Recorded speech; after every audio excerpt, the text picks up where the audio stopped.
सुप्रभात छात्रों, आज मैं कक्षा 8वीं के लिए उपयोजित लेखन में पाठ्य पुस्तक पृष्ठ क्रमांक 2 में कहानी लेखन के बारे में जानकारी लेंगे। अब पहले हम कहानी का अध्ययन करते समय पहले कहानी किसे कहते हैं। मनुष्य के जीवन से जुड़ी किसी घटना का वर्णन कहानी के अंदर आता है।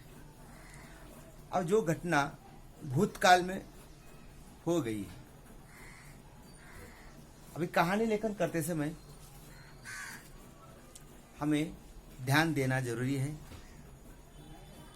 कहानी कभी भी भूतकाल में लिखना जरूरी है।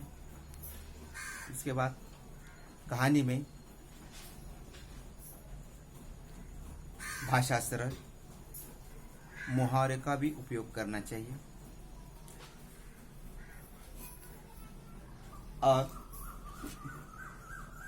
कहानी लेखन का अध्ययन करते समय कहानी लेखन के प्रकार, पहला प्रकार है शब्दों के आधार पर कहानी लेखन, मुद्दों के आधार पर कहानी लेखन, सुवचन या कहावतों के आधार पर कहानी लेखन। अभी इन 3 प्रकार का अध्ययन करते समय पहले मैंने अभी सभी को छात्रों से कहा है कि कहानी लेखन करते समय भूतकाल में लिखनी चाहिए। उसके बाद भाषा सरल व मुहावरदार होनी चाहिए।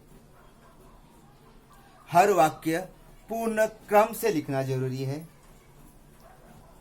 खाली जगह भरने से कहानी लेखन पूरा नहीं होता है। जब भी रेखांकित जब कहानी लेखन आती है तो आपको उस मुद्दों के आधार पर कहानी हर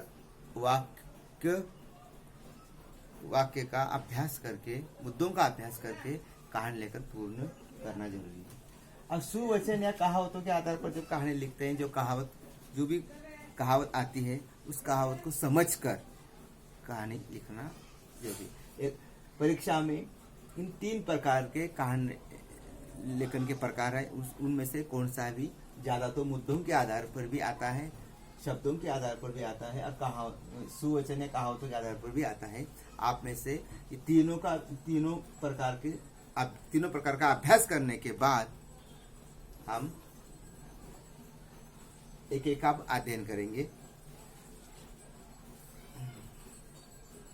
अभी शब्दों के आधार पर कहानी लेखन करते समय ध्यान दीजिए। जादू, टोपी, आसान टोपी, परी, कार्य, फल। जादू, टोपी, परी, कार्य, फल।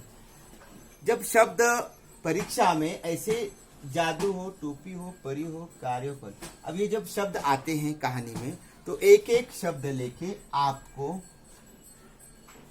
कहानी तैयार करनी पड़ती है। अब मुद्दों के आधार पर कहानी लेखन को कैसे प्रकार की रहती है, जैसे आप हमारे पाठ्य पुस्तक में वारिस क्रम में कहानी है। एक था राजा, रेखांकित उसे 4 बेटियां। जो ये कहानी जो है, ये जब मुद्दे ऐसे एग्जाम में ऐसे मुद्दे आते हैं और मुद्दों के आधार पर आपको कहानी लिखना जरूरी है। अभी सुवचन या कहावत के आधार पर कैसा कौन सी कहानी आता है, देखिए। अब पछताए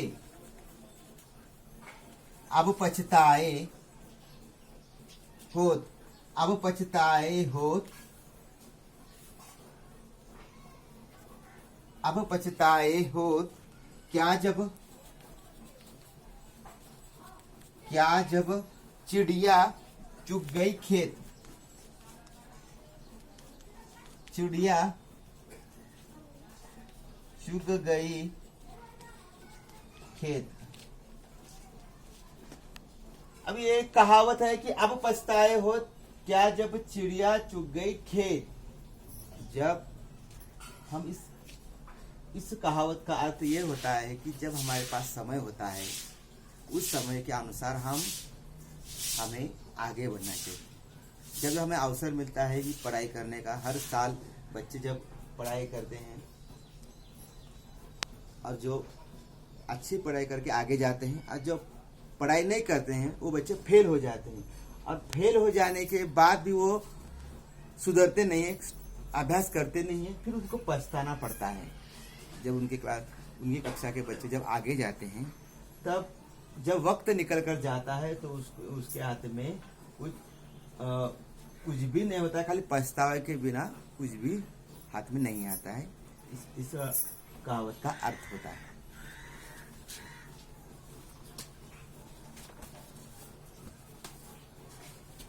देखिए स्वाध्याय में लिखिए, शब्दों के आधार पर कहानी लिखिए। पृष्ठ क्रमांक 2 में छात्र आप स्वाध्याय देखिए, शब्दों के आधार पर कहानी लिखिए। पृष्ठ क्रमांक 2 में आपको ग्रंथालय शब्द, स्वप्न, पहेली, कांच, इन शब्दों के आधार पर आपको कहानी लिखना है।